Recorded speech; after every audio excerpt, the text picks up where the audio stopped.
Welcome back to the Commercial Real Estate Show. I'm Michael Bull. Today we're talking about office tenant strategies. Please welcome my next guest is Kim Russo. She is with Cooper Carey. They're an architecture and design and planning firm. They have offices in D.C., New York, and Atlanta. Kim's joining us here in Studio One. Thanks for being with us. Thanks for having me, Michael. We nice appreciate to see it. you. Tell us briefly about what you do at Cooper Carey and what about your firm.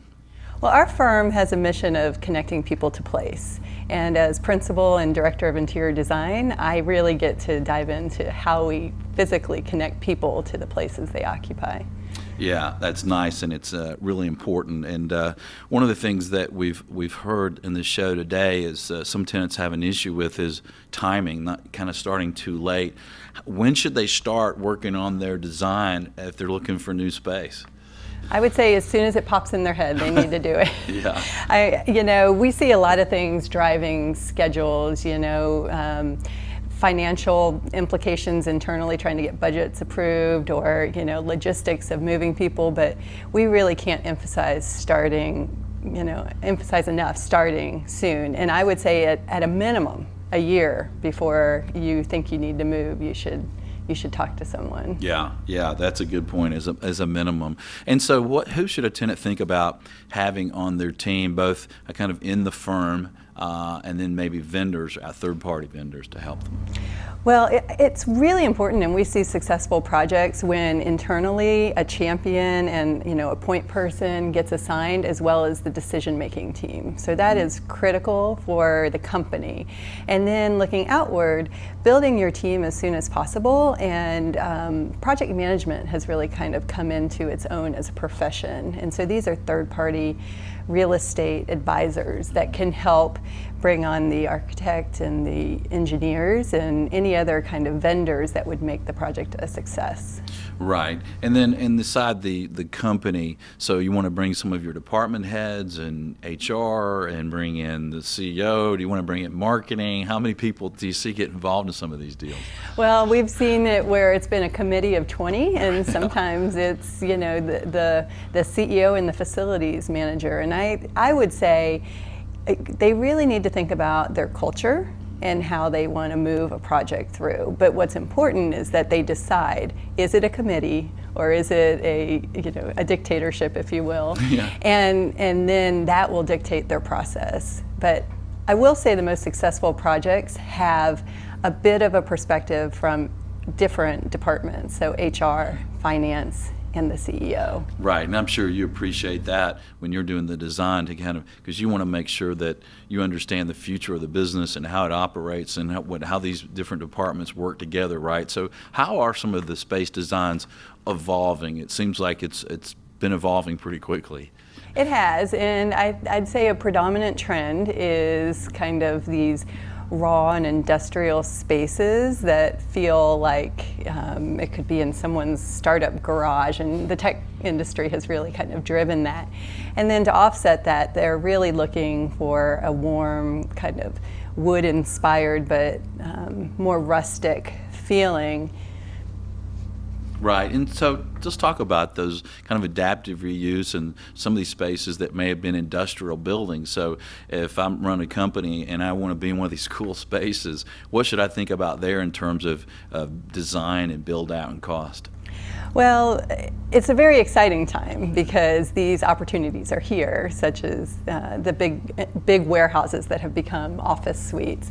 But I think what has been a surprise to a lot of tenants is that this is not necessarily the easiest nor the cheapest solution. And so it's unconventional. It takes time, it takes money, and it takes creativity to figure out how to really execute that in a very standardized world where gypsum walls and acoustic ceiling tiles are commonplace. Right. So you have a lot more opportunities for creativity, but you also have a lot more opportunities to spend a lot of money, right? Because now you got to think about the lighting is more difficult, right? And the electrical to get to that where you need it? It seems like there's a lot of things that will be a little different than your standard office. Absolutely, and we hear a lot of requests for exposed ceilings, and where you'll spend, say, $3 a foot for a lay-in acoustic ceiling, an exposed ceiling can cost 2-3 times that, and that has to do with cleaning up what's above it. We even had an instance where we were spraying paint on the ceiling, and because there was fireproofing and metal and conduits, they all received the paint differently. And the client thought, well, I wanted something industrial, but that's too industrial. So then we had to scrape it all off, and it became expensive. Right. Well, talk to us about the companies that like to get more efficiency and put more people in less square footage. What are some tips for business leaders who want to do that?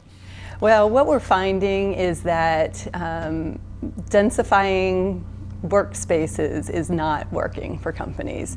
And what they've done to offset that is create spaces where people that are sitting in, say, 4 feet of workspace now have a place to go and make private phone calls or have meetings or just a place to get away and think and work in a different atmosphere. So where it used to be, say, 100 square feet per person, those square footages are going up because we're providing these other spaces for them. Well, that's interesting, and I thought we'd see that, especially as the job market has been improving and people are thinking more about retention and recruiting, and then also maybe health could be a factor when people are crammed in small spaces, right?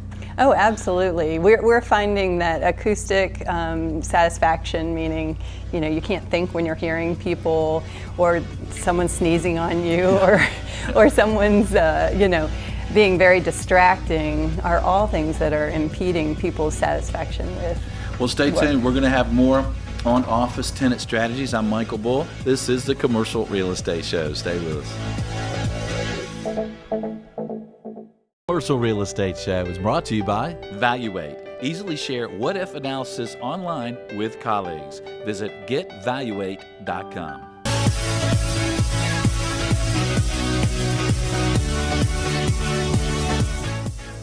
Welcome back. I'm Michael Bull, and you're listening or watching the Commercial Real Estate Show. Today we're talking about office tenant strategies. We have Kim Russo with us. She's with Cooper Carey. And Kim, one of the things that we talked about before the break that is really more concern to companies today is a great environment for their people, right? We spend a lot of waking hours sometimes in our offices, and as the job market's really improved, all business leaders are more concerned about retention and recruiting. So what are companies doing?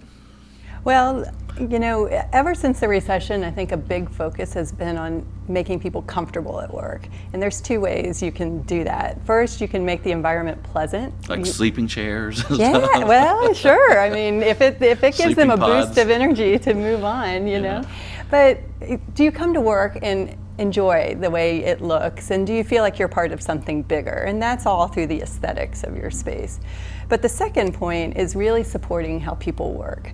Employees are being asked to do more and more. They're asking to innovate and really kind of drive the business. And so if they aren't fully supported in how they need to do their work, they are not going to produce the way they need to. Yeah, and you mentioned before the break that you're seeing the square footage per employee kind of was shrinking.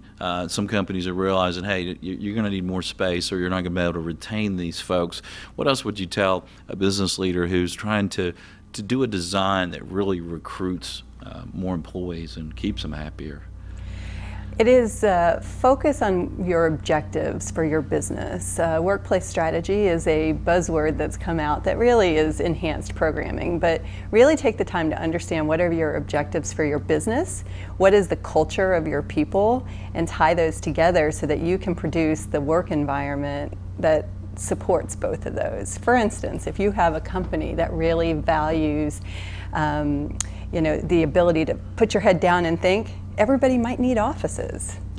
So those are the kind of things that I would suggest. Yeah, well, that's interesting. I remember recruiting a broker to my office in a previous location I was in. He said, love the company, love to work there, but the office just isn't really, I don't like the office. And we were too tight in an older building, and then we moved to a more open space, and the recruiting has gone well. You come in our office now and people are like, hey, this looks like a great place to work, and it is. So how important are things like plants and flowers and those kinds of things to help with that environment? Well, I think we call it softening the environment, is important. There are so many hard surfaces and hard aspects to an office. So when you can bring in things like artwork or rugs or embellishments, plants, access to nature, it gives people a sense of home. Right. Yeah, and I guess if you have plants, I mean, they also could help your environment, the breathing, the air, right? That's right. There's something in science class that, with the CO2 and all that, but yeah. Yes, it works. Yeah, it's good for us to have plants around us, right? But right. It's amazing. We were talking earlier, we have a lot of fresh flowers in our office, and before they're set up on Monday mornings, you come in and it doesn't look as pretty. You don't really know why. There is a lot of hard surfaces, but then after all the flowers are delivered and they're set up, you kind of like, it just feels good, right?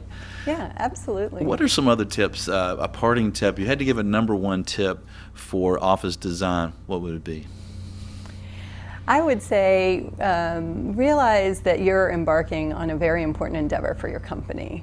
And so really dedicate the time to understand your budget and your schedule and really what you want it to look like. And that all takes time, but if you really partner with the right person, you can come up with a great solution. Yeah, that's a good tip, and I think it's so important because it's amazing how many waking hours some of us will spend in our office space, and the environment is important. Good tip. Kim, thanks for joining us here in Studio One. Thank you, Michael. It was great. And thanks for joining us on all the radio stations around the country, on YouTube, on iTunes, and the show website. Be sure and join us next week. We're going to talk about social media for your business. Until next week, be sure that you always lead, learn, and laugh, and join us for the Commercial Real Estate Show.